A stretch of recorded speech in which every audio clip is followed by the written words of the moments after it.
ጤና ይስጥልን የከበረ ሰላምታችን በመላው ዓለም ሆናችሁ ቃል ስፖርት ዩቲዩብ ቻናላችንን ለምትከታተሉ ውድ አድማጮቻችን ሁሉ ይድረስ ብለናል። ከእናንተ ከሆነው ቃል ስፖርት ዩቲዩብ ቻናል የሰዓቱን አጫጭር ስፖርታዊ ጥንቅሮች ልናስደምጣችሁ ተገኘን። የሳምንቱ መጨረሻ እንዴት ያለ ነበር? ቅዳሜ፣ እሁድ በተለይም ሊጎች ከአርብ ጀምሮ ከኢንተርናሽናል ብሬክ ጀምሮ ሲደረጉ ነበረ። እንዴት አገኛችሁ? ስለየክለቦቻችሁና ስለ ሳምንታችሁ ሐሳብ መስጫ ሳጥናችን ላይ መልካታችሁ ልታርሱን ትችላላችሁ። እኛ በዚህኛው ጥንቅራችን የተወሰኑ ሀገራዊ ጉዳዮችን እንነግራችኋለን። በባህር ማዶ የመረጃ ሰዓታችን በተለይም ትላንት ሲደረጉ የነበሩ በርካታ ያሉ ጨዋታዎችና የደረጃ ሰንጠረዥ ለውጥ ያስከተሉት ላይ ትኩረት እናደርጋለን። በተለይም በላሊጋ የነበረው ጨዋታ ትንሽ አነጋጋሪ ይዘት ስለነበረው በስፋት ልናነሳ ወደናል። ኤል ክላሲኮን በጉንጉት እንድንጠብቅ ያደረገ ነው። ከዛ ውጪ በጣሊያን መሪ ተቀይሯል። በፍራንስ ሊግ በጀርመን ቡንደስሊጋን ጨምሮ በርካታ ያሉ መርሃ ግብሮች ነበሩ። የተመራረጡትን ከየስቴዲየሞቹ ለየት ያሉ ሁነቶችን ለእናንተ ውድ አድማጮቻችን በአውሮፓ የመረጃ ሰዓት እናጋራችኋለን። በተወዳጁ የእንግሊዝ ፕሪምየር ሊግ ከአሰልጣኝ ሹምሽር እስከ ቀጠለው የእሁድ ምሽት ሁለት ትልልቅ የፕሪምየር ሊግ ፍልሚያዎች ጨምሮ በሳምንቱ የነበሩ አበይት ጉዳዮችን እናነሳለን። በተለይም ትላንት በፕሪምየር ሊጉ ተጠባቂ ከነበሩ ጨዋታዎች ውስጥ እናነሳለን የተወሰኑትን። በቢግ ሲክስ የመረጃ ሰዓታችን የፔፕ ጋርዲዮላውን ቡድን ማንቸስተር ሲቲና ኤርሊንግ ብሮት ሃላንድን የተመለከተ ጥንቅር ይዘናል። በሳምንቱ አጋማሽ የአውሮፓ ሻምፒዮንስ ሊግ ጨዋታ እንዳለባቸው ይታወቃል ውሃ ሰማዮቹ። ተጨማሪ ጥንቅር ይዘናል። ሲቲያን ትቆዩናላችሁ። ከቼልሲ ጋር በተያያዘ ቼልሲ በዚህ ሳምንት ድል ሲያደርግ አንድ ደብዳቤ በሪስ ጄምስ እጅ ተመልክተናታል። ስለዚህ ደብዳቤ የምንላችሁ ነገር አለ። ከዛ ውጭ ቡድኑ ሁለተኛ ሰው እናነሳለን። ፔድሮ ኔቶ፣ ማርክ ጉዌ እንደዚሁም ደግሞ የጆሽ አቺፖንግ የሰሞኑ ብቃት አነጋጋሪ ነው። ተጨማሪ መረጃዎችን ይዘናል። ቼልሲ ቤት ሰፋ ያለ ጥንቅር ስለያዘን ቼልሲያን ትቆዩናላችሁ። ሳምንቱ ለአርሰናል እጅግ በጣም መልካም ነበረ በሁለት አጋጣሚ። አንድም ቡድኑ ድል ያደረገበት፣ ሁለትም ተፎካካሪዎቹ ካስመዘገቡት ውጤት አንጻር ማለት ነው። በርካታ አዳዲስ ክብረ ወሰኖችን ያስመዘገቡበት ሳምንት ነበረ ለአርሰናል። የቡድን ዜና በስፋት እናነሳለን። ከዛ በላይ ግን አርሰናል በሳምንቱ ትልቅ ጨዋታ እንዳለበት ይታወቃል። ከዛ ጨዋታ ጋር እያይዘን የምናነሳቸው ተጨማሪ ጥንቅሮች አሉ። አርሰናላውያንም ቆዩን። የዩናይትድ እና የሊቨርፑልን ጨዋታ በምሽት የቃል ስፖርት ዩቲዩብ ቻናላችን ሰፊ ሽፋን ሰጥተነዋል። ግን ዛሬ ለየት ያለ መረጃ እናነሳለን። የዩናይትድ ድል አሁን መነጋገሪያነቱ እንደቀጠለ ይገኛል። አመቱ ሲጀመር ሜዳውም ሚዲያውም ለዩናይትድ ጥሩ አልነበረም። አሁን ነገሮች ተገለባብጠዋል። የማንቸስተር ዩናይትድ ተስፋ የሚወራበት፣ የሩበን አሞሪ ከስንብት መሰንበት የሚወራበት ሳምንት ይሆናል ተብሎ ይታሰባል። ሊቨርፑል ብዙ መጥፎ ቁጥሮችን ያስመዘገበባት አንድ ወር ኦልሞስት እየተጠናቀቀች ትገኛለች። ብዙ መረጃ አለን። ስሎት የጭማሪው ደቂቃ ነገር አሳሳቢ ሲሉት የታክቲኩን ጉዳይ የሼሽኮን ሜዳ ላይ አለመግባት አያይዘው ራሳቸው የሊቨርፑል ሰው የሚሉት ነገር አለ። የሊቨርፑልና የማንቸስተር ዩናይትድ ጨዋታ ሰፋ ያለውን የመረጃ ሰዓታችንን የሚወስድ ይሆናል። ለዩናይትድም ለሊቨርፑልም ደጋፊዎች ተጨማሪ ጥንቅሮችን እናነሳለን። አነጋጋሪ መረጃዎችን ይዘናል። እናንተ በሐሳብ መስጫ ሳጥናችን ላይ የዩናይትድም የሊቨርፑልም ደጋፊዎች በጨዋታው ዙሪያና በቡድኖቻችሁ ቀጣይ ተስፋ ዙሪያ መልካታችሁን ልታጋሩን ትችላላችሁ። ያ በጨዋታው ዙሪያና በወቅታዊ ጉዳዮች ላይ ተጨማሪ መረጃዎች እናነሳለን። እነኚህ ብቻ አይደሉም፣ በርከት ያሉ ስፖርታዊ ጥንቅሮች ተይዘዋል። ላይክ፣ ሰብስክራይብ እና ሼር አድርጉን። በሀሳብ መስጫ ሳጥናችን ላይ የሳምንታችሁን ሁናቴ በየክለቦቻችሁ ዙሪያ ልታጋሩን ትችላላችሁ። ከቃል ስፖርት ዩቲዩብ ቻናል እኔ ቃል ነኝ። መልካም ቆይታ ተመኘን። በሀገር ቤት ስንጀምር ውድ ቤተሰቦቻችን ትላንት በርከት ያሉ መርሃ ግብሮች ተደርገው ነበረ። ፋሲል ከነማ ከኢትዮጵያ ንግድ ባንክ 1-1 ያጠናቀቁበት፣ ለፋሲል በረከት ግዛው 9ኛው ደቂቃ ላይ፣ ዘላለም አበበ ደግሞ ለኢትዮጵያ ንግድ ባንክ 12ኛው ደቂቃ ላይ ግብ አስቆጥሮ በዛው የተጠናቀቀበት፣ በሸገር ደርቢ ተጠባቂው መርሃ ግብር ኢትዮጵያ ቡናን ከቅዱስ ጊዮርጊስ አገናኝቶ ልክ እንደ ህዳሴው ጥሎ ማለፍ ጨዋታም በግማሽ ፍጻሜ ነው ድል ያደረገው። 1-0 በሆነ ውጤት አቤል ያለው 66ኛው ደቂቃ ላይ ባስቆጠረው ግብ አሸንፎታል። ትላንትና ሌላ የነበረው ጨዋታ በመቻልና በወላይታ ዲቻ መካከል ነበረ። መቻል 92ኛው ደቂቃ ላይ ምናፍ ኢምሮ ባስቆጠረው ግብ 1-0 በሆነ ውጤት ድል አድርጓል። የኢትዮጵያ ፕሪሚየር ሊግ በነገራችን ላይ ዛሬም ቀጥሎ ይካሄዳል። ውድ ቤተሰቦቻችን የአንደኛ ሳምንት የመጨረሻ ጨዋታ ምድረገነት ሽረ ከመቀለ ሰባ እንደርታና እንደዚሁም በባህር ዳር ከተማና ሀዲያ ሆሳዕና መካከል በሚደረገው ጨዋታ እንደዚሁ ቀጥሎ የሚካሄድ ይሆናል። የነኚህን ጨዋታ ውጤት ደግሞ በቀጣይ መረጃ ሰዓት እናካትተዋለን። አፍሪካዊ መረጃን ቀጥሎ ውድ ቤተሰቦቻችን ትላንት በጣም ተጠባቂ ጨዋታ ነበረ። ከ20 ዓመት በታች የዓለም ዋንጫ በአርጀንቲናና በሞሮኮ መካከል ተካሂዶ ነበረ። ሞሮኮ ሁለተኛው አፍሪካዊት ሀገር ሆናለች የዓለም ዋንጫን ከ20 ዓመት በታች ማሳካት የቻለች። ለሞሮኮም አርጀንቲናን 2-0 ስታሸንፍ ዛቢር ሁለት ግቦችን 12ኛውና 29ኛው ደቂቃ ላይ አስቆጥሮ ጨዋታው 2-0 በሆነ ውጤት ድል አድራጊነት ተጠናቋል። ጋና 2009 ላይ በ20 ዓመት በታች የዓለም ዋንጫ ሻምፒዮን ከሆነች በኋላ ሌላኛዋት አፍሪካዊት ሀገር ሞሮኮ ሆናለች። የሞሮኮ ዋናውም ብሔራዊ ቡድን እጅግ በጣም አስደናቂ ቁጥሮችን እንዳስመዘገበ ይታወቃል። ስለዚህ አምና ኡራጋይ ከዚህ ቀደም የነበረውን ኡራጋይ አሁን ደግሞ ሞሮኮ በ20 ዓመት በታች የዓለም ዋንጫ ባለ ክብር ሆናለች። ወደ አውሮፓ መረጃዎቻችን እንሻገር ውድ ቤተሰቦቻችን። ትላንትና በስፔን ላሊጋ በጣም ወሳኝ መርሃ ግብር ነበር። ሪያል ማድሪድን ከሄታፌ ጋር ያገናኘ መርሃ ግብር ነበር። ጨዋታው በሎስ ብላንኮቹ 1-0 ድል አድራጊነት ተጠናቋል። ጨዋታው ግን ፍጹም አነጋጋሪ ነበረ። በጨዋታው ላይ ኬሊያን ምባፔ 80ኛው ደቂቃ ላይ ነበረ ግብ ያስቆጠረው። ግን ከዚች ግብ መቆጠር አስቀድሞ ውድ ቤተሰቦቻችን 77ኛው ደቂቃ ላይ ኒዮም በሄታፌ በኩል በቀይ ካርድ ወጣ። ስናክርስ 84ኛው ደቂቃ ላይ በሁለተኛ ቢጫ ካርድ በቀይ ካርድ ከሜዳ ወጣ ከሄታፌ ጋርና ከግባ በፊት አንድ ተጫዋች ከግባ በኋላም ተጨማሪ አንድ ተጫዋች በሄታፌ በኩል በቀይ ካርድ ወጥቷል። ፈረንሳዊ የፊት መስመር ተጫዋች ኬሊያን ምባፔ 10ኛ የላሊጋ ግቡ ነው። ኬሊያን ምባፔ ለሀገሩና ለክለቡ ባረጋቸው 11 ተከታታይ ጨዋታ ላይ እነዚሁ ግብ ያስቆጠረበት ነበረ። ቪኒሺየስ ጁኒየር ተቀይሮ ከገባ በኋላ ሁለት የሄታፌ ተጫዋቾች ጥፋት ሰርተውበት ነው በቀይ ወጣው። ነገሩን አወዛጋቢ የሚያደርገው ከዚህ በኋላ ነው፣ እንመለስበታለን። ሪያል ማድሪድ በ24 ነጥብ ይመራል። ሄታፌ በ12ኛ ነው። ቀጣይ ሳምንት እሁድ 12 ሰዓት ከ15 ደቂቃ ሪያል ማድሪድ ከባርሴሎና፣ ቅዳሜ አትሌቲኮ ቤልባው ከሄታፌ ጨዋታቸውን የሚያደርጉ ይሆናል። ቪኒሺየስ ጁኒየር ትላንትና አነጋጋሪው ተጫዋች ነበረ። ተቀይሮ ከገባ በኋላ ለሄታፌ ተጫዋቾች አሰልጣኝም ፈተና የሆነ በስቴዲየም ውስጥም ብዙ የተተቸው በደጋፊዎች አንደኛው እሱ ነበረ። ሁለት ጥፋቶች ተሰጥቶበት በቀይ ካርድ ወጥተዋል ተጫዋቾቹ። የሄታፌው አሰልጣኝ ጆሴ ቦርዴላስ ቪኒሺየስ ጁኒየር አስመስሏል፣ በተለይም ቀይ ካርዱ ላይ ሁለተኛው ቀይ ካርድ ላይ በፍጹም የሚያሰጥ አልነበረም፣ አልነካውም ብለዋል።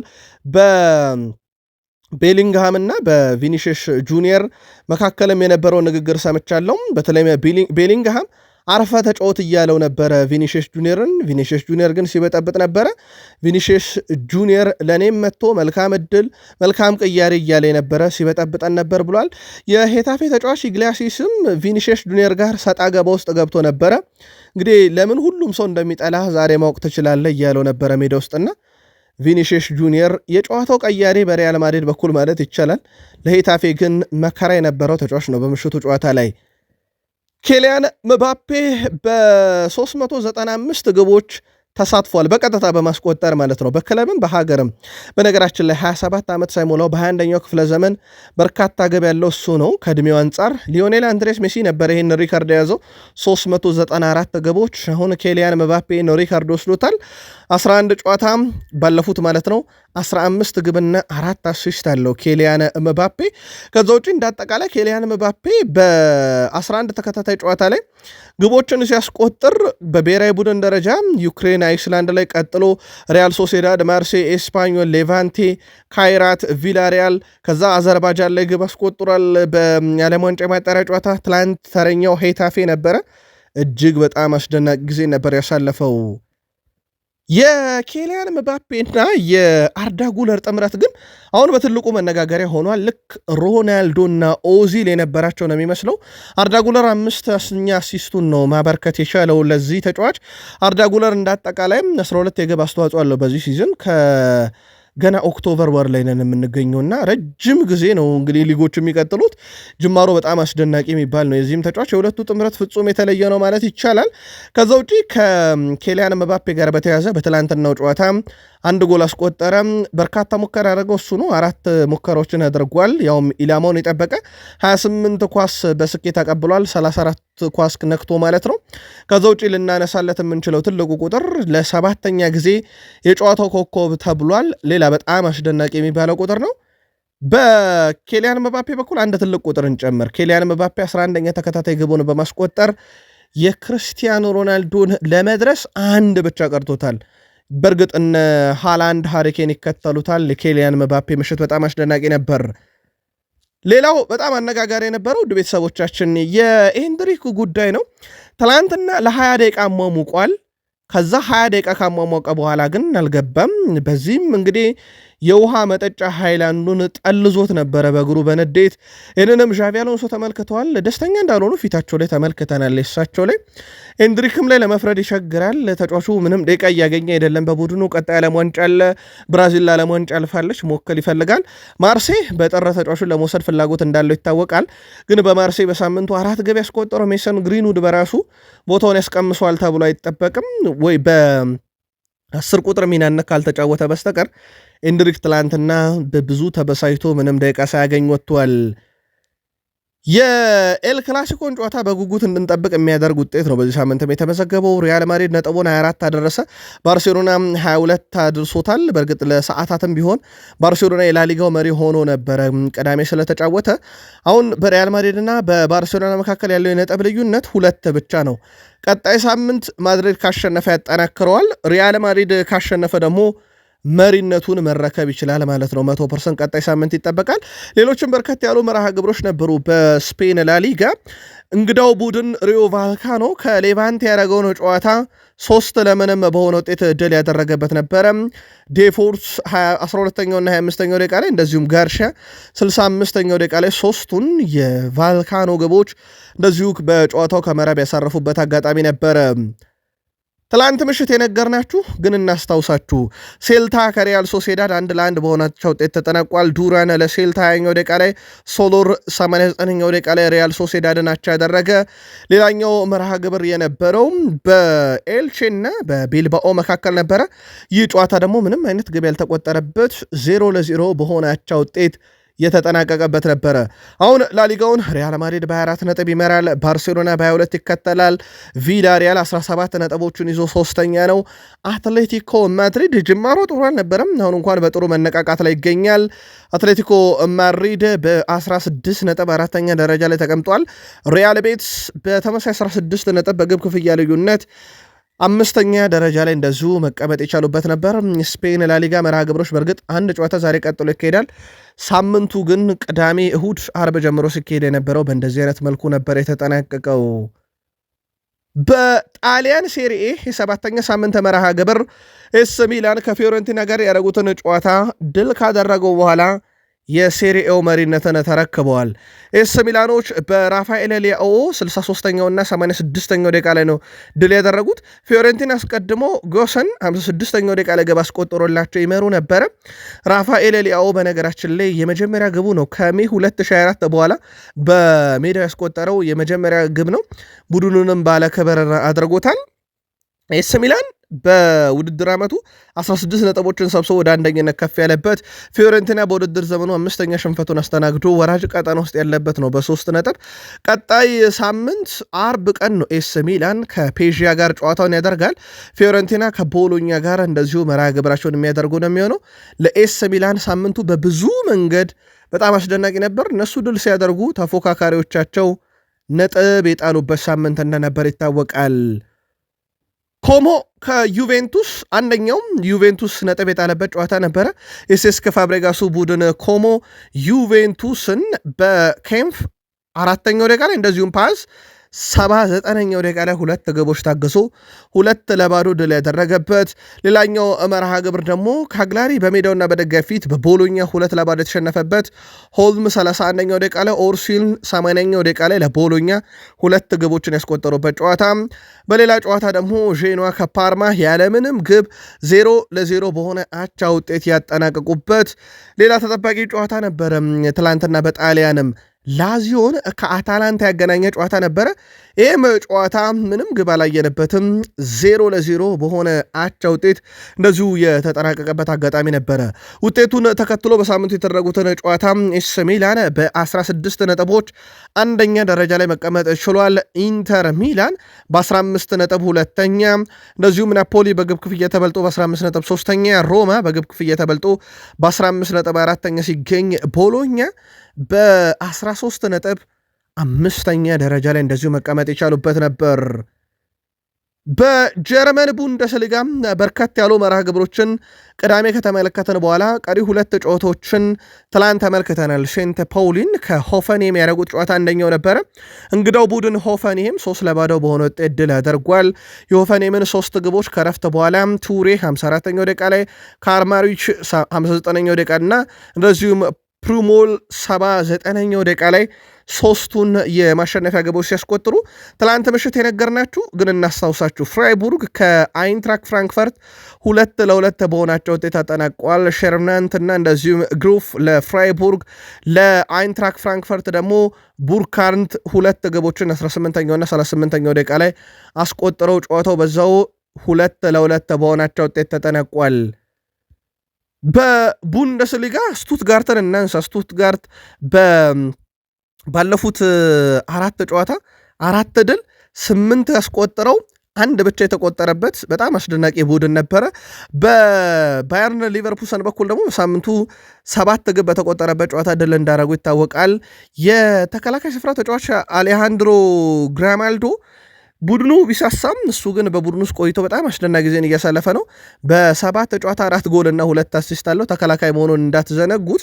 ለማንኛውም እንዳጠቃላይ የጀርመን ቡንደስሊጋ ከ7ኛ ሳምንት በኋላ አሁንም በባየር ሙኒክ መዳፍ ስር ይገኛል። በ21 ነጥቦች ባየር ሙኒክ ይመረዋል። አርቢ ላይፕዚግ በ16 ይከተላል። ስቱትጋርት በ15 ሶስተኛ ነው። ቦሩሲያ ዶርትመንድ በ14 ነጥብ አራተኛ ተቀምጧል። በዚህ ሳምንት የጀርመን ደር ክላሲካ ባየር ሙኒክ ቦሩሲያ ዶርትመንድ 2-1 እንዳሸነፈ ይታወቃል። ባየር ሊቨርፑሰን በ14 ነጥብ 5ኛ፣ ኮሎኝ በ11 ነጥብ 6ኛ ደረጃ ላይ ተቀምጠዋል። የፍራንስ ሊግ በርከት ያሉ መርሃ ግብሮች ትላንት ቀጥለው ሲካሄዱ ነበረ። ወደ 5 የሚጠጉ ጨዋታዎችን ተመለከትን። ናንትስ ከሊል ያደረጉት ጨዋታ በሊል 2-0 አሸናፊነት ተጠናቋል። የሊልን 2 ግቦች ሃርድሰን 8ኛው ደቂቃ ላይ፣ ኢግማን 89ኛው ደቂቃ ላይ ሁለቱን ግቦች አስቆጥረው ሊል ከሜዳ ውጪ 2-0 አሸንፎ 3 ነጥብ አግኝቷል።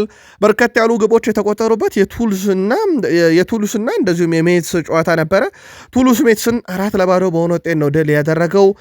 ማግሪ 2ኛው ደቂቃ ላይ፣ ዱም በፍጹም ቅጣት 8ኛው ደቂቃ ላይ፣ ጎቦ 79ኛው ደቂቃ እና ካርሽዌል 84ኛው ደቂቃ ላይ አራቱን የቱሉስ የማሸነፊያ ግቦች እንደዚሁ ከመረብ ያሳረፉበት ነበረ። በርከት ያሉ ግቦች ከተቆጠሩበት ጨዋታ ውስጥ አንደኛው ሬንስን ከኦግሼር ያገናኘው ጨዋታ ነበር። ጨዋታ 2-2 በሆናቸው ውጤት ተጠናቋል። ለባለሜዳው ሬንስ ኢምቦሎ 18ኛው ደቂቃ ላይ፣ ፎፋና 56ኛው ደቂቃ ላይ ሲያስቆጥር በእንግዳው ቡድን ኦግሼር በኩል ናምሶ 8ኛው ደቂቃ ላይ እንደዚሁም ሲኒያኮ በፍጹም ቅጣት ምት 72ኛው ደቂቃ ላይ ግብ አስቆጥሮላቸዋል። ሌላ በርከት ያለ ግብ የተመለከትንበት ሎሪየንትን ከብሪትስ ያገናኘ ጨዋታ ነበረ። በሎሪየንት በኩል 3ቱን የአቻነት ግቦች ሊባሪስ 2ኛው ደቂቃ ላይ፣ ኩስማን 55ኛው ደቂቃ እና ሶማኖ 89ኛው ደቂቃ ላይ ሲያስቆጥር በብሪስት በኩል ዲያን ኢምቤ 34ኛው ደቂቃ ላይ፣ ማጊን የሎሪየንት ተጫዋች በራሱ መረብ ላይ 44ኛው ደቂቃ ላይ፣ ዲ ካስቴሎ 86ኛው ደቂቃ ላይ በፍጹም ቅጣት ምት 3ቱን የብሪስት ግቦች ደግሞ እንደዚሁ በጨዋታው ላይ ማስቆጠር የቻሉበት ነበረ።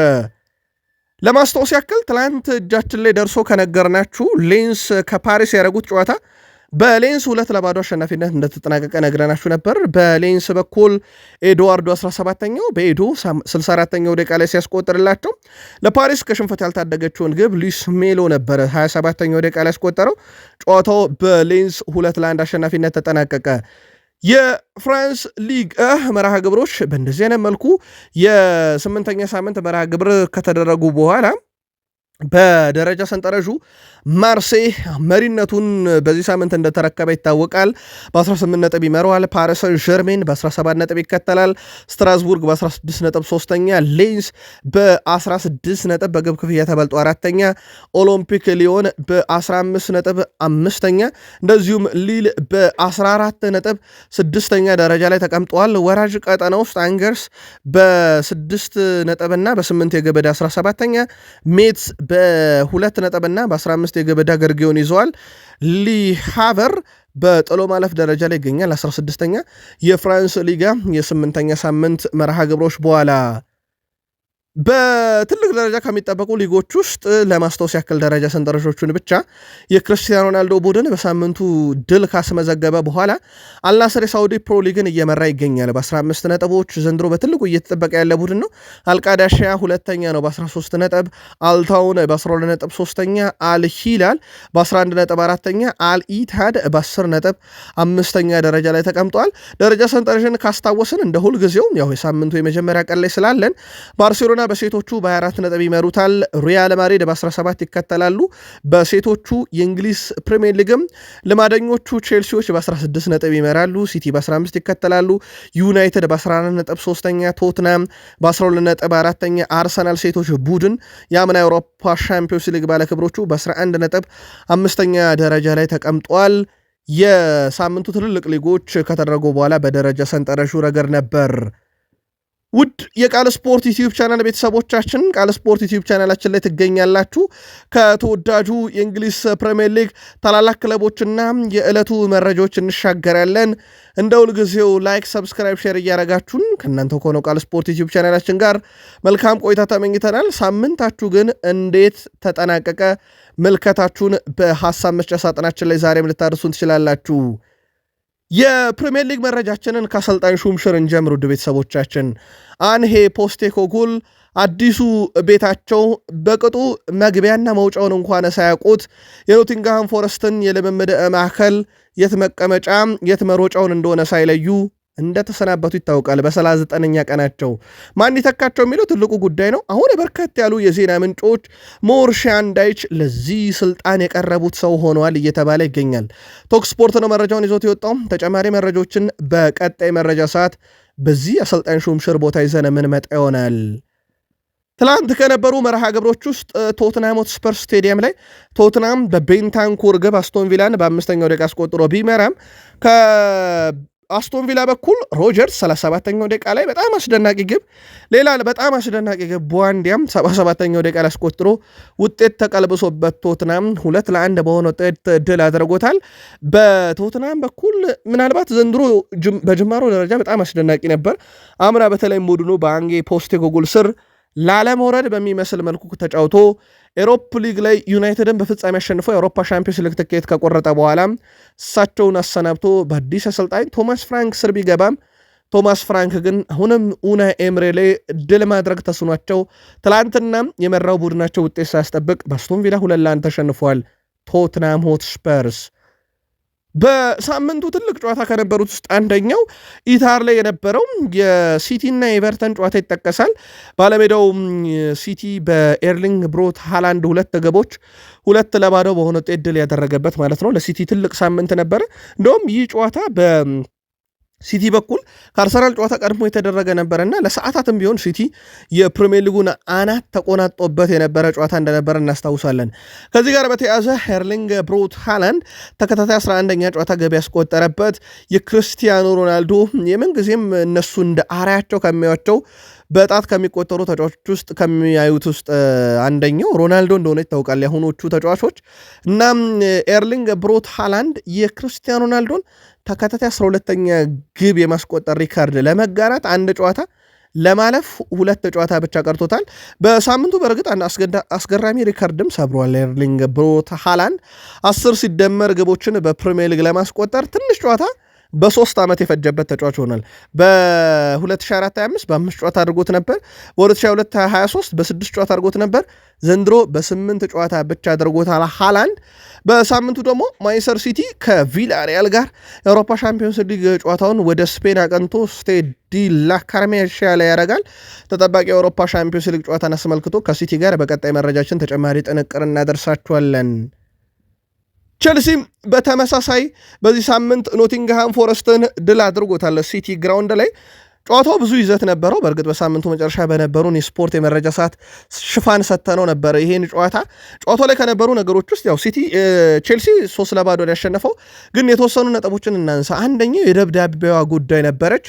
ሪስ ጄምስ ከጋዜጠኞች ተጠይቆ ነበረ ስለዚች ደብዳቤ። በፍጹም አልናገርም ብለዋል። ደብዳቤዋን በተመለከተ በደብዳቤው ይልቅ ሌሎች ጉዳዮች ላይ ትኩረት አድርጎ ነበር። አንድም ከጉዳት በጥሩ ሁኔታ አገግሞ ለቡድኑ በእንደዚህ አይነት ግልጋሎት በመገኘቱ ደስተኛ መሆኑን፣ ሁለትም ደግሞ ተጫዋቹ በረጅም ጊዜ ቼልሲን በእንደዚህ አይነት መልኩ ማገልገል እንደሚፈልግና አሁን ጥሩ ስሜት እየተሰማኝ ነው፣ ቡድናችን ቀስ በቀስ ወደ ሪትሙ እየመጣ ነው፣ በደንብ ተፎካካሪ መሆን እንችላለን ብለዋል ሪስ ጄምስ። በጨዋታው ላይ ማሬስካ በቀይ ካርድ ምክንያት እንዳለመሩት ይታወቃል ጨዋታውን። ይልቁንስ የቀድሞ ግብ ጠባቂያቸው ዊሊ ካቢያሎ ነበረ ጨዋታውን የመራው። ይህ ምክትል አሰልጣኝ በድል ጎዳና ላይ ቀጥሏል። ለሁለተኛ ጊዜ ነው ቼልሲን በእንደዚህ አይነት አጋጣሚ ሲመራ።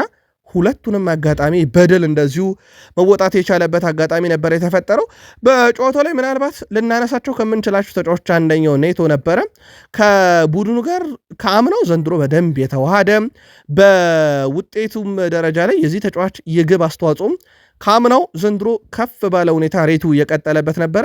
ከሪስ ጄምስ ጋርም ያለውን ግንኙነት እንደወደደው ተናግሯል። በተለይም በቅጣት ምቱ ላይ የነበረው ሂደት ቡድኑ ግብ እንዲያስቆጠርም በቡድን ውስጥ የሪስ ጄምስ ሚናን ማወድሶ፣ ግን ደግሞ በቡድን ውስጥ በተለይም ይሄ የቅጣት ምት መቺነትን በወልቭስም ብዙም ያልነበረበትን ግን አሁን በቼልሲም ያልነበረበት ዘንድሮ ግን ከቡድኑ ጋር እየተነጋገረ እንደዚህ አይነት ኳሶችን ወደ ሳጥን ውስጥ ማሻገር በተለይም ሪስ ጄምስ መፍቀዱን እንዳስደሰተው ገልጿል። አንድ ተጫዋች ግን እናንሳ በቼልሲ የመረጃ ሰዓታችን። የቼልሲ የፊት መስመር አጥቂ የሆነው ዦዋ ፔድሮ ጅማሮ በጣም አስደናቂ ነበር፣ ግን አሁን ጠፍቷል። ምናልባት የሊያም ዴላፕ አጣማሪ ሆኖ ሲጫወት የተሻለ ነበር ወይ የሚለውን ጥያቄ ምልክት ውስጥ ከቶታል። ማርክ ጉዬ በነገራችን ላይ በቅዳሜው ጨዋታ 3 ሙከራዎችን አድርጓል። ዦ ፔድሮ ባለፉት 7 ጨዋታ ለቼልሲ 2 ሙከራን ያደረገው። ይሄም ማርክ ጉዬ ምን ያህል የተሻለ እንደሆነ በወቅታዊ ብቃት ማሳያ ነው። ጉዬ በተጠባባቂ ወንበር ላይ የሰነበተና የከረመ ተጫዋች ነበረ። ለማንኛውም በፎረስቱ ጨዋታ ላይ ግን በጣም ወሳኙ ተጫዋች ሆኖ ተመልክተነዋል። የመጀመሪያው ግብ ሲቆጠር የነበረው ሚና ትልቅ ነበረ። በቡድን ውስጥ የአማራጭ ችግር የለባቸው ማሬስካ፣ ግን የዦዋ ፔድሮ ጉዳይ አሳሳቢ ልንለው አይገባም ወይ? ቼልሲያን ምልከታችሁን አድርሱን። በቡድን ውስጥ ፔድሮ ኔቶ ካደነቃቸው ተጫዋች ውስጥ አንደኛው ጆሹዋ ቺፖንግ ነው። ለሱ በጣም ደስተኛ ነኝ ብሏል። በተለይም ከሊቨርፑል ጨዋታ ጀምሮ በጣም ወሳኝ ተጫዋች ነበረ። በዚህ ሳምንት በነበረው ጨዋታ ደግሞ ግብ በማስቆጠሩም ለተጫዋቹ በጣም ደስተኛ ነኝ ብሏል። ከቡድን ዜና ጋር በተያያዘ አርጀንቲናዊ ፋኩንዶ ቦናኖንቴም አሌያንድሮ ጋርናቾ ጋር ያላቸው ግንኙነት በጣም ጥሩ መሆኑን፣ በቡድን ውስጥ እሱ ማግኘቱ ለሱ ጥሩ አጋጣሚ መሆኑን ጠቅሶ ከብሔራዊ ቡድን እስከ ክለብ ለአንድ ዓላማ መጫወታችን በጣም ደስተኛ ነኝ ብሏል። በቼልሲ ቤትም የሚገጥሙኝ እያንዳንዱን ችግር ያግዘኛል። በተለይም እንግሊዝ ውስጥ ያው አሌያንድሮ ጋርናቾ እንግሊዝ ውስጥ አድጓል በዩናይትድ አካዳሚና ለእኔ በጣም ጥሩ አጋጣሚ ነበር ብሏል። ለማንኛውም ቼልሲ ድል ያደረገበት በጣም ወሳኝ ሳምንት ነበር። በሳምንቱ አጋማሽ የአውሮፓ ሻምፒዮንስ ሊግ ጨዋታ እንደሚጠብቀው ይታወቃል። በሳምንቱ ድል የቀነው አርሰናል፣ በሳምንቱ መሪነቱን ያስጠበቀው አርሰናል ልዩ ሳምንት አሳልፏል። አንድም ከተፎካካሪው ሊቨርፑል አንጻር አርሰናል ፉልሃምን 1-0 አሸንፎ ነበረ መሪነቱን በዚህ ሳምንት አስቀድሞ ያረጋገጠውም። ትሮሳርድ 58ኛው ደቂቃ ላይ አርሰናል ከማዕዘን ምት የተመታውን ኳስ ጋብርኤል ማጋሌስ ሲጨርፈው ትሮሳርድ ያስቆጥሩት 1-0 በሆነ ውጤት ድል ያደረገበት ትልቅ ሳምንት ነበር ማለት ይቻላል። በጨዋታው ላይ አርሰናል በትሮሳርድ ግብ 1-0 ሲያሸንፍ በጨዋታው ላይ ብዙ ጥሩ ቁጥሮች ነበሩት። የግብ መጠኑ ቢያንስም አርሰናሎች ዘንድሮ ለዋንጫ እንደሚጫወቱ ይታወቃል። ወይም ደግሞ እንዳስገዳጅ ሁኔታ ሁሉ ዋንጫ የሚጠበቅበት ቡድን ተደርጎ በሚዲያ ላይ በትልቁ ጫና ያለበት ቡድን እንደሆነ ይታወቃልና አሁን ላይ አርሰናል በየትኛው መንገድ ጨዋታን ማሸነፉ ከሚጠበቅበት ዓላማ አንጻር ብዙ ትችት ያስተናግዳል ተብሎ አይታሰብም። ፉልሃምንም በጠባብ ውጤት 1-0 ማሸነፉ መሪነቱን በሳምንቱ በትልቁ እንዲያጠናክር የሚያገዘው ነበረ። አርሰናል በፕሪሚየር ሊግ 2 ተከታታይ ጨዋታ ኢላማውን የጠበቀ ሙከራ እንኳን ያልተደረገበት ቡድን ነው። በነገራችን ላይ ወደ ቤተሰቦቻችን ይህም ኢንቪንሲብል ዋንጫን ከበላበት 2-3-4 በኋላ ለመጀመሪያ ጊዜ የጆዜ ሞሪኒዮ ቡድን በአመቱ መጨረሻ 15 ግብ ብቻ አስተናግዶ ዋንጫ ከበላበት ዓመት ጋር ተመሳሳይ ጅማሩ ያደረገበት ዓመት ነው የኛው ዓመት። በዌስትሃም ዩናይትድ ጨዋታ አንድም ኢላማውን የጠበቀ ሙከራ ሳይደረግበት ድል አድርጎ ወጣ። በዚህ ሳምንት ከፉልሃም ጋርም በነበረ ጨዋታ አንድም ኢላማውን የጠበቀ ሙከራ ሳይደረግበት ወጣ። ዳቪድ ራያ ስራውን እንዳይረሳ ብለው እስኪቀለድ ድረስ የአርሰናል የመከላከል ብቃት ከአማካይ እስከ ተከላካይ ጥብቅ ነበር ማለት ይቻላል። የቡድኑ ተከላካዮች በዚህ ረገድ ዊልያም ሳሊባ፣ ጋብርኤል ማጋሌሽ፣ ካላፊዮሪ እነ ዩሊያን ቲምበር ትልቁ ሊደነቁ የሚገቡ ተጫዋቾች ሆነው በሳምንቱ ተመልክተናቸዋል። በዘንድሮ የውድድር ዓመት በነገራችን ላይ የቀኝ ተከላካይን ስፍራ ወስዶ እየተጫወተ ያለው ዩሊያን ቲምበር እንደሆነ ይታወቃል። በፕሪሚየር ሊጉ ዘንድሮ 2025-26 ከገባ በኋላ በጨዋታ በአማካይ 7.7 ሬቲንግ በማግኘት ዩሊያን ቲምበርን የሚስተካከል አንድም ተጫዋች የለም። አምና አርሰናል በጉዳት ምክንያት ይህን ተጫዋች ምን ያህል እንዳጣው ማሳያ ዓመት ተደርጎ ሊወሰድ ይችላል። በዘንድሮ የአርሰናል የዋንጫ ፉክክር ውስጥ በጥልቁ ልናነሳው እንችላለን። ምናልባት ከጨዋታው በኋላ በባስ ወደ ለንደን ሲመለሱ አርሰናሎች ወደ ኤምሬትስ ሲመለሱ በስክሪናቸው ላይ አንድ ጨዋታ እየተከታተሉ ነበር። ይሄም ጨዋታ አትሌቲኮ ማድሪድ ኦሳሱና እንደላ ያደረገበት ነው። ምክንያቱም ማክሰኞ ምሽት ጨዋታ እንዳለ ይታወቃል በአርሰናልና በአትሌቲኮ ማድሪድ መካከል። ትላንት ምሽት በነበረን የስፖርት የመረጃ ሰዓታችን ከዚህ ጨዋታ ጋር አያይዘን ጨዋታውን የሚመሩትን አልቢትር ጨምሮ በርካታ መረጃ ስላደረስን ድጋሜ እንዳይሆን ዘለነዋል። አርሰናል ፕሪሚየር ሊጉን አሁን መምራቱን ቀጥሏል። በአሁኑ ሳምንት አርሰናል መምራቱንም ሲቀጥል ሊፎካከሩት ከሚችሉት ክለቦች ውስጥ አንደኛ የሆነውን ሊቨርፑልን በ4 ነጥብ የራቀበት ሳምንት ሆኖለታል። ከሲቲ በ3 ነጥብ ልቆ ይገኛል። ያው እነ በርንማውዝም አሉ እዚህ ቀጠና ላይ፣ ግን ለአርሰናል ስጋት የሚሆኑት በዚህ ዓመት ምንም ጥርጥር የለውም ማንቸስተር ሲቲ፣ ሊቨርፑል፣ ቼልሲ እንደ ቶትናም ዩናይትድ እያለን እንሄዳለን። በአርሰናል በኩል በዚህ ሳምንት ትልቅ ድል የተመዘገበበት ሳምንት ነበር። ሌላ ደግሞ ተፎካካሪያቸው ሽንፈት አስተናግዶ በነጥብ ልዩነቱን ያሰፉበት ነበር። ምናልባት ለአርሰናል ደጋፊዎች በጥያቄ መልክ ማንሳት የምንወደው አንድ ጉዳይ አርሰናል የሚዲያ ጫና ይጠብቋል፣ ምንም ጥርጥር የለውም። ገና ሊጉ ጅማሮ ላይ ከመሆኑ አንጻር ሊሆን ይችላል። ያው ያለፉት 3 ዓመታት ሁለተኛ መውጣት የቡድኑን ወጥነት ያሳያል፣ ጥያቄ አያስነሳም። ከዋንጫ ጋር በተያያዘ ግን ዘንድሮ አጋጣሚዎች ራሱ ለአርሰናል የሚያደሉ ይሆናል ወይ? የአርሰናል ደጋፊዎች የዘንድሮን ፕሪሚየር ሊግ ላይ ምን እየጠበቃችሁ ነው? መልከታችሁን አድርሱን። ትላንት በመላው ዓለም በጉጉት ሲጠበቅ ነበረ ላንክሻየር ደርቢ ጨዋታ። ዩናይትድ በሚዲያውም በሜዳውም ጅማሮ ጥሩ አልነበረም። ሩበን አሞሪም መች ይሰናበታሉ ይሰናበቱልንም እስከሚሉ ከሌጀንዶች እስከ ደጋፊዎች ሲረባረቡባቸው ነበረ። ራክሊፍ ግን 3 ዓመት ሰጠዋለው ባሉት ሳምንታት የሩበን አሞሪም ቡድን በወኔ ላይ ይገኛል።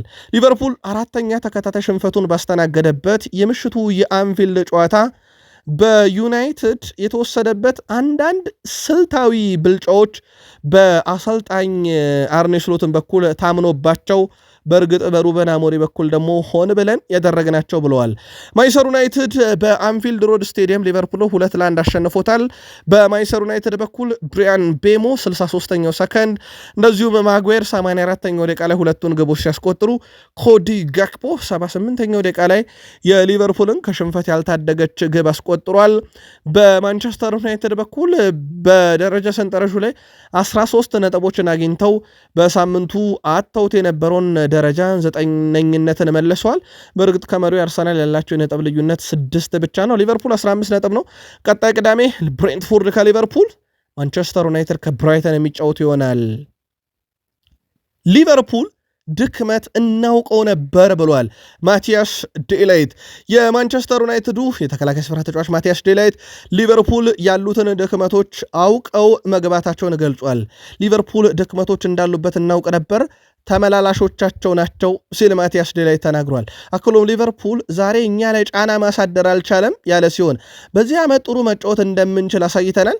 በሌላ ጨዋታ ድሎች መቀየር ያስፈልገናል። ማጓየር የማንቸስተር ዩናይትድ የአጥቂ አማራጭ ሲለው ተደምጧል። ነው አይደለም የሚለውን በቁጥር አስደግፈን እንመለስበታለን። የቀድሞ የማንቸስተር ዩናይትድ ግብ ጠባቂ ፒተር ሽማይክል የዩናይትድ አቋም አድንቆታል። ፒተር ሽማይክል በንግግሩም በሩበን አሞሪም አሰልጣኝነት ይህ ለዩናይትድ ትልቁ ድል ነው ያለ ሲሆን አክሎም ሁሉም ተጫዋቾች አስደናቂ ነበሩ፣ ተፋልመዋል ብሏል። ከዛ በኋላ ነው ትንሽ ፈገግ የሚያደርግ ሐሳብ የተናገረው። ሩበን አሞሪም አምጡልኝ ልሳመው ብሏል ሽማይክል። የቀድሞ የማንቸስተር ዩናይትድ ግብ ጠባቂ ፒተር ሽማይክል አንድ ሰው ሩበን አሞሪም ቢያመጣልኝ ልስመው እችላለሁ ብሏል። ስለ አሰልጣኙ አስተያየቱን የሰጠው ብሩኖ ፈርናንዴዝ ደግሞ ሁልጊዜ በሱ ዕቅድ እናምናለን ብንሸነፍም ብናሸንፍም ብሏል። ሃሪ ማጓየር በበኩሉ የድሉ ባለቤት ክብሩን የሚወስደው ሩበን አሞሪም ነው። ታክቲኩ የሱ ነው። እሱ እየመራን ነው። ምርጥ ጨዋታ ያሳየ ነው ወይም ምርጥ ድል ያስመዘገብ ነው። ስለዚህ ኃላፊነቱን ሩበን አሞሪም ይወስደዋል ሲል ተደምጧል። የሊቨርፑል አምበል ቨርጂል ቫን ዳይክ የሚያበሳጭ ቀን ነው ሲል ከጨዋታው በኋላ ሐሳቡን አጋርቷል። በድጋሚ ተሸንፈናል ያለው ቨርጂል ቫን ዳይክ እውነት 4 ተከታታይ ጨዋታ መሸነፋችን በማለት ተናግሯል። እውነት ነው፣ ተሸንፈናል። ቡድኑ በጋራ መቆም ያለበት ሰዓት ደርሷል። ቨርጂል ቫን ዳይክ ቡድኑንም ሲያሳስብ ከዚህም አስከፊ ጊዜ ያሳልፈናል፣ ግን መሻሻል አለብን ብሏል። ተጫዋቾች ብቻ ሳይሆኑ ሁሉም ደጋፊዎችና የቡድን አባላት ማሸነፍ የሚፈልጉት በጋራ ሲቆሙ መሆን አለበት። ስለዚህ ማሸነፍ ለምንፈልገው ነገር ወይም ድል ማድረግ ላለብን ነገር በጋራ መቆም አለብን። እውነት ነው 4 ተከታታይ ጨዋታዎችን ተሸንፈናል እያለ ነው ቨርጂል ቫን ዳይክ።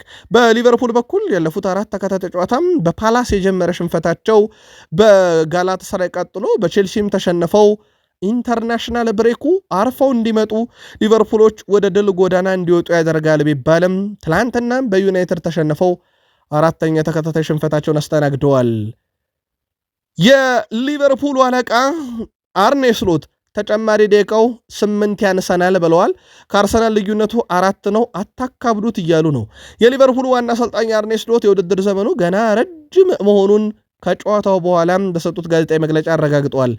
በርካታ የግብ ዕድሎችን ፈጥረናል ያሉት አሰልጣኙ የግብ ቋሚ መልሶብናል ብለዋል። በነገራችን ላይ ከዳርዊን ኑኔዝ 4 ብረት በአንድ ጨዋታ ከመለሰበት በኋላ ኮዲ ጋክፖ ትላንትና 3 መልሶበታል። ኮዲ ጋክፖና ብረቱ ትላንትና ትልቅ ግብግቡስ ነበሩ ማለት ይቻላል። ከአርሰናል ያለን የነጥብ ልዩነት 4 ነው። ውድድሩ ገና ረጅም ነው፣ ብዙም አታካብዱት ብለዋል። አክለውም ዳኛው ተጨማሪ ደቂቃን ከ8 ደቂቃ በላይ ማድረግ ነበረበት፣ አንሷል ሲሉ ሰበብ አያስፈልግም፣ ወደፊት መጓዝና ጠንክረን መስራት ግን ይጠበቅብናል ብለዋል። አልቢትሩ ፊሽካውን ሲነፉት ለ100 ደቂቃ በጣም የቀረበ እንደነበረ እናስታውሳለን።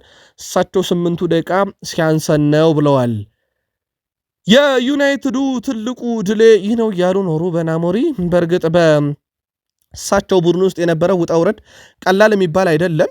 የማንቸስተር ዩናይትድ አሰልጣኝ ሩበን አሞሪም ድሉ ከማንቸስተር ዩናይትድ ጋር ያለኝ ትልቅ ድል ብለውታል። አክሎም ተጫዋቾቼ ባደረጉት ነገር ደስተኛ ነኝ፣ ተጫዋቾቹ ደስተኛ ሆነዋል፣ መመልከት እወዳለሁ። ይህንን ህይወት በማንቸስተር ዩናይትድ ነገሮችን ቀላል ያደርግልኛል ብለዋል ሩበን አሞሪም። እንደዚህ አይነት ድሉ ትልቅ ትርጉም አለው። ነገር ግን ብዙም ትርጉም የሌለው አንድ ነገር ቀጣይ ጨዋታዎች ላይ የምናሳየው ውጤትን በዚሁ መንገድ ካላስቀጠል ነው ብሏል። 3 ነጥብ ብቻ ነው ዛሬ ያገኘ ነው። ስለዚህ መቀጠል አለበት፣ በዚሁ መቆም በፍጹም የለበትም ብለዋል እሳቸው። ማይክል አርቴታ አሁን የደረሰበት ደረጃ ላይ መድረስ ብዙ ጊዜ ተሰጥቷቸዋል። አርቴታ አሁን ባለበት ደረጃ ከመድረሱ በፊት የወጣቸው ውጣ ውረዶች ይታወሳሉ። ነገር ግን አርሰናል እና ዩናይትድ የተለያዩ ቡድኖች ናቸው፣ የተለያዩ ሁኔታ ያሉ ቡድኖች ናቸው። ግን ለማይክል አርቴታም ጊዜ እንደተሰጠው ሁሉ እዚህም ቤት ጊዜ ያስፈልጋል ብለዋል ሩበን አሞሪም። የመጡት ጎላቸው ስር ለመከላከል ነበር ብለዋል አርኔ ስሎት የሩበን አሞሪም ቡድን ማንቸስተር ዩናይትድን። የሊቨርፑል አሰልጣኝ አርኔ ስሎት የማንቸስተር ዩናይትድ ተጫዋቾች ከጎላቸው ሳይርቁ የተከላከሉበት መንገድ አስቸጋሪ ብለውታል። ማንቸስተር ዩናይትድ የመጡት ከጎላቸው ሳይርቁ ለመከላከልና ረጃጅም ኳሶችን ለመጫወት ነበር ብለው አጣጥለውታል። የዩናይትድን ታክቲክ የሩበን አሞሪም ማለት ነው አርኔ ስሎት። እነሱ የተጫወቱበት መንገድ ቀላል አልነበረም ያሉት አርኔ ስሎት ከሰጠናቸው የተወሰኑ እድሎች 2 ግብ አግኝተዋል ብለዋል። ማንቸስተር ዩናይትድ በርካታ ጥራት ያላቸው ተጫዋቾች አሏቸው። በዚህ ክረምት ደግሞ የበለጠ ጨምረዋል ያሉት አርኔ ስሎት ቤንያሚን ሼሽኮን በሜዳ ላይ ያልተጠቀሙት ለመከላከልም ስላሰቡ ነው ብለዋል። በእርግጥ ሩበን አሞሪም ሆን ብዬ ነው ያደረግኩት ብለዋል። እንመለስበታለን። የሊቨርፑል ደጋፊዎችን ዝም ማስባል እንዴት ያስደስታል እያለ ነው ብሪያን ምቤሞ። የማንቸስተር ዩናይትድ የመጀመሪያን ግብ ለማስቆጠር 63 ሰከንዶች ብቻ የፈጁበት ብሪያን ምቤሞ አንፊልድ ላይ ጎል ማስቆጠር የተለየ ስሜት አለው ብሏል። አንፊልድ ላይ ማሸነፍ አስደናቂ ነው ያለው ብሪያን ምቤሞ ጥሩ ተጫውተናል፣ ቡድኑ በጋራ ተፋልሟል ብሏል። አክሎም የሊቨርፑል ደጋፊዎች ፊት ጎል ማስቆጠርና ዝም ማስባል እንዴት ያስደስታል፣ ጥሩም ስሜት አለው ሲል ተደምጧል። የአንፊልድን ጫና ለመቋቋም ዩናይትድ የ63ኛዋ ሰከንድ ግብ ለዩናይትድ በብዙ ጠቅማለች ማለት ይቻላል። የመጀመሪያው ደቂቃ ግብ የተቆጠረው እንግዲህ የጨዋታው ጅማሬ ላይ ነበርና ያም አንፊልድ ላይ የነበረውን ጫና ለዩናይትድ በብዙ የቀነሰለትም ይመስላል። ሊቨርፑል ግን ከዩናይትድ የተሻለ ነው ያለው ደግሞ ጄሚ ካራገር ነው። የቀድሞ የሊቨርፑል ተጫዋች ጄሚ ካራገር ማንቸስተር ዩናይትድ ያሸነፈው በእድል ታግዞ ነው ብሏል። ጄሚ ካራገር በንግግሩም ሊቨርፑል ከማንቸስተር ዩናይትድ በጣም የተሻለ ቡድን ነው ሲል ተደምጧል። አያይዞም ወደ አንፊልድ መጥተው ካሸነፉ በዛ መንገድ ብቻ ነበር የሚሆነው፣ በትንሽ እድል እና በመጨረሻ ደቂቃ ያድርገውታል። ከዚህ በተለየ መንገድ የቀድሞ ክለቤን ሊቨርፑልን ዩናይትድ በዚህ ሰዓት ማሸነፍ አይችልም ሲል የዩናይትድን ድል አጣጥሎታል። ሊቨርፑል ከ11 ዓመት በኋላ ለመጀመሪያ ጊዜ ተከታታይ 4 ጨዋታን ተሸንፏል። 2004 ኖቬምበር በኒካስል 1-0፣ በሪያል ማድሪድ 1-0፣ በቼልሲ 2-1፣ በፓላስ 3-1 ከተሸነፈ በኋላ አሁን ደግሞ በራሱ በፓላስ 2-1፣ በጋላታሳራይ 1-0፣ በራሱ በቼልሲ 2-1 እና በማንቸስተር ዩናይትድ በተመሳይ 2-1 በሆነ ውጤት ተሸንፏል። ማንቸስተር ዩናይትድ አምና ሻምፒዮን የሆነውን ሲቲ ኢታር ላይ 2-1 ካሸነፈ በኋላ ዘንድሮም የአምናውን ሻምፒዮን ሊቨርፑልን በተመሳይ 2-1 አሸንፏል። ማንቸስተር ዩናይትድ አምናም ዘንድሮም ሜዳቸው ድረስ ሄዶ ሻምፒዮኖችን ድል ያደረገበት ነበረ። በማቲያስ ዴላይት በኩል ቀደም ባለው መግቢያችን ላይ የዩናይትድ ሌላኛው አማራጭ ሃሪ ማጓየር ብሎታል። ልክ ነው ወይንስ አባባሉ እንዴት ያለ ነው የሚለው እናጣሯለን ብለን ነበር። ሃሪ ማጓየር ያለፉት 6 ጎሎች በወሳኝ ሰዓት ለዩናይትድ ደራሽ ነበሩ ማለት ይቻላል። ትላንት ሊቨርፑል ላይ 84ኛው ደቂቃ ላይ፣ ግሪምስቢ ታውን ላይ ድል ባያደርጉም 89ኛው ደቂቃ ላይ፣ ሊዮን ላይ 121ኛው ደቂቃ ላይ፣ ኤፕስዊች ታውን ላይ 47ኛው ደቂቃ ላይ አልቢትሩ በጨመሩት ደቂቃ ነው፣ ይህም ከረፍት በፊት ሌስተር ሲቲ ላይ 93ኛው ደቂቃ ላይ፣ ፖርቶ ላይ 91ኛ ደቂቃ እነኚህ የሃሪ ማጓየር የመጨረሻ 6 ጎሎች የተቆጠሩበት ደቂቃ ነው።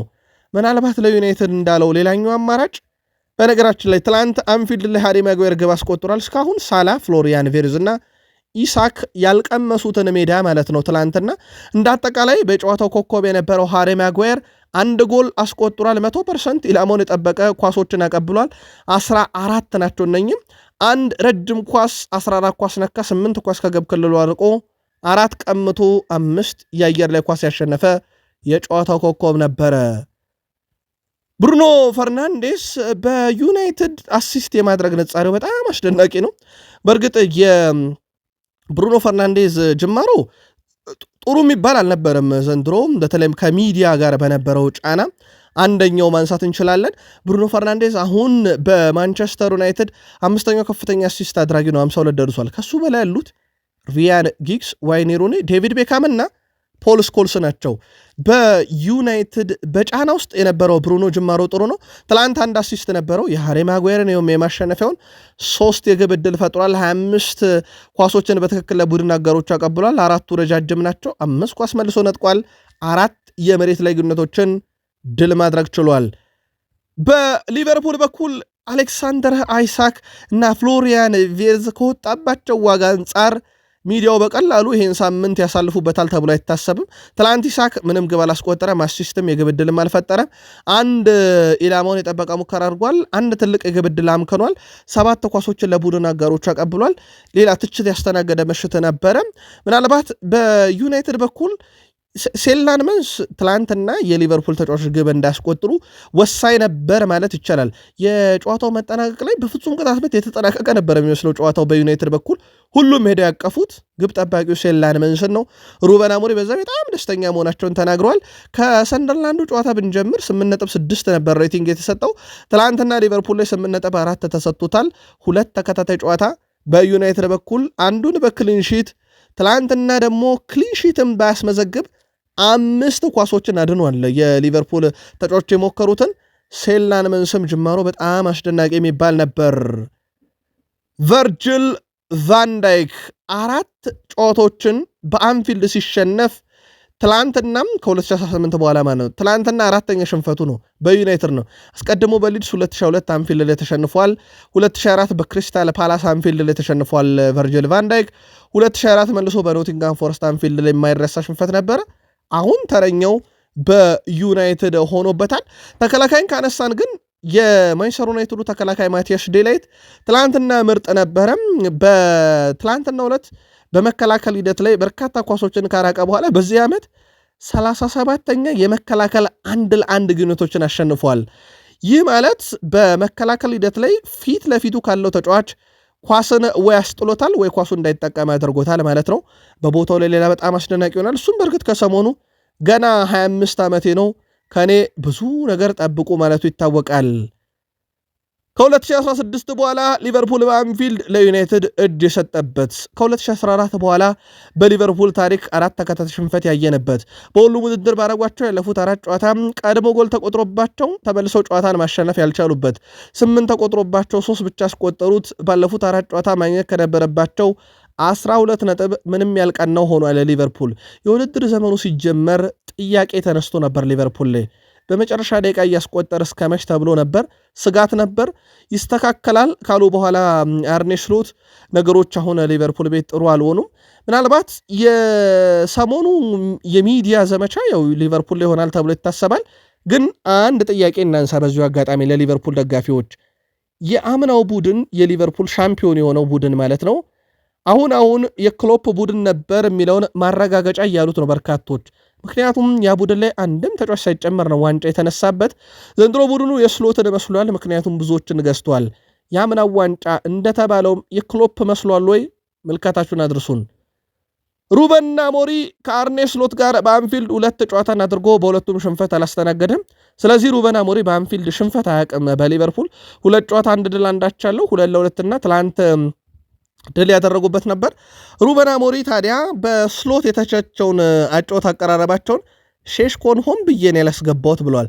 ሼሽኮን ባስጀምረው ኖሮ በታርጌት ማን ስለምንጫወት ሆን ብለው እነሱም በዛ ታርጌት ስለሚመጡ እሱን ማቆም ይቻላቸው ነበረ። ነገር ግን ተለዋጭ ባህሪ ባላቸው ማቲያስ ኩና እና ሜሰን ማውንት ነበረ ፊት መስመሩን እነሳቸው ሲመሩት የነበረው። ሞር ትላንትና እንደውም ለ4-2-2 የቀረበ ፎርሜሽን ይመስል ነበር። ብሪያን ሜቦ እና ማቲያስ ኩና ሞር ወደፊት ተስበው ይጫወቱ ነበረ። እሳቸው ሼሽኮ ታርጌት ማን እንዳይሆን ብዬ አላስገባውትም ብሏል። አሁን ምን እያሰቡ ነው ሲባሉ ቀጣዩን የብራይተን ጨዋታ እያሰብኩት ነው፣ አንድ ድል እዚሁ ቀሪ ነው፣ ቀጣዩን ድል ማሰብ አለብን ብሏል። የትላንቱ ድል ትላንት አብቅቷል እያሉ ነው እሳቸውና ስለ ብራይተን ጨዋታ እናስብ ብለዋል። ጨዋታውን በቁጥር እንግለጸው። ምናልባት የኦፕታ ቁጥራዊ መረጃ ለዚህ ጥሩ ዋቢ ይሆናል። ዩናይትድ 2-1 አሸንፏል። አንፊልድ ላይ ግብ የማስቆጠር ንጻሬ ሊቨርፑል ቢያንስ 3 ግብ ማግኘት ይችል ነበር በጨዋታው ግን ያገኘው 2 ነው። የጋክፖ ብረት ጋር የነበረ ግብ አንደኛውም የግብ ንጻሬውን ከፍ ያደረገለት ነው። በዩናይትድ በኩል 1.26 ግብ የማስቆጠር ንጻሬ ነበረ፣ ወይም 1 ግብ ነበረ ማስቆጠሩ ዩናይትድ እድሉ ግን 2 አስቆጥሯል። ሌላ መሻሻል ሊሆን ይችላል ለዩናይትድ፣ ምክንያቱም በዚህ ዓመት ከፍተኛ ግብ የማስቆጠር ንጻሬ ዝቅተኛ ግብ የነበረው ዩናይትድ ትላንትና ግን በዝቅተኛ ግብ የማስቆጠር ንጻሬ ብዙ ግብ አስቆጥሯል እንደማለት ነው። ሊቨርፑል 19 ሲሞክሩ ዩናይትድ 12፣ ሊቨርፑል 6 ኢላማውን የጠበቀ ዩናይትድ 4። በኳስ ቁጥጥር ሊቨርፑል 63 በመቶ፣ ዩናይትድ በ37 በመቶ የኳስ ቁጥጥር ብቻ ድል ያደረገበት ምሽት ነበር ማለት ይቻላል። ውድ ቤተሰቦቻችን እንግሊዝ ፕሪሚየር ሊግ የ8ኛ ሳምንት መርሃ ግብሮች 9 ተደረጉ። የሰሜን ለንደኑ ክለብ አርሰናል የሊጉን መሪነት ያጠናከረበት፣ ማንቸስተር ሲቲና በርንማውዝ ወደ ሊጉ መሪ ጠጋ ያሉበትና ሊቨርፑልን ያንሸራተቱበት፣ ማንቸስተር ዩናይትድ ተከታታይ ድል ያስመዘገበበት፣ አርሰናል፣ በርንማውዝ፣ ክሪስታል ፓላስ እስካሁን አንድ ጨዋታ ብቻ የተሸነፉ 3 ክለቦች። ወልቭስ እስካሁን ካረጋቸው 8 ጨዋታ 6ቱን በመሸነፍ ግርጌውን የያዘበት። ኤርሊንግ ሃላንድ በ11 ጎሎች ኮከብ ግብ አግቢነቱን አጠናክሮ መምራት የቻለበት እንደዚሁም ሳምንት ነበር ማለት ይቻላል። ሃላንድ በ11 ግብ ይመራል። አንቶኒ ሲሞኒ 6፣ ዣን ፌሊፔ ማቴታ 5፣ ኢጎር ቲያጎ 4፣ ጄደን አንቶኒ 4 ያለበት ማለት ነው። የደረጃ ሰንጠረዡን እናስታውሳችሁ። አርሰናል በ19 ነጥብ ይመራል። ሲቲ በ16 ይከተላል። በርንማውዝ በ15 ሶስተኛ፣ ሊቨርፑል በ15 በግብ ክፍያ ተበልጦ አራተኛ፣ ቼልሲ 5ኛ ደረጃ ነው በ14 ነጥብ። ቶትናም ወደ 6ኛ ተንሸራቷል በ14 ነጥብ በግብ ክፍያ ነው።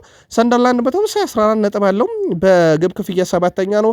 ፓላስ 8ኛ፣ ማንቸስተር ዩናይትድ 9ኛ፣ ብራይተን ኤንድ ሆቭ አልቢዮን 10ኛ፣ አስቶን ቪላ 11ኛ፣ ኤቨርተን 12ኛ፣ ኒውካስል 13ኛ፣ ፉላም 14ኛ፣ ሊድስ 15ኛ፣ ብሬንትፎርድ 16ኛ፣ በርንሌ 17ኛ ሲገኙ ወራጅ ቀጠና ውስጥ ኖቲንጋም ፎረስት 18፣ ዌስትሃም 19፣ ወልቭስ 20ኛ ደረጃ ላይ በፕሪሚየር ሊጉ መቀመጥ ችለዋል። ውድ ቤተሰቦቻችን ዛሬ ቀሪ ጨዋታዎች አሉ። በፕሪሚየር ሊግ ዌስትሃም ከብሬንትፎርድ፣ በላሊጋ አላቬዝ ከቫሌንሺያ፣ በጣሊያን ሴሪ ክሬሞኔሴ ከዩዲኒዜ ዛሬ የሚጠበቁ መርሃ ግብሮች ናቸው። ውድ የቃል ስፖርት ዩቲዩብ ቻናላችን የሰኞ ማለዳ መረጃችን ላይ ትገኛላችሁ። ጥቂት ቆይተን በሰኞ የምሽት መረጃችን ላይ ተጨማሪ ጥንቅሮችን ስናመጣ በተለይም የሳምንቱ ጨዋታ ላይ ሌጀንዶች ምን አሉ፣ እናንተስ በሀሳብ መስጫ ሳጥናችን ላይ ምን አላችሁን የሚለውን እናካተትበታለን። ሰናይ ቀን ይሁንላችሁ።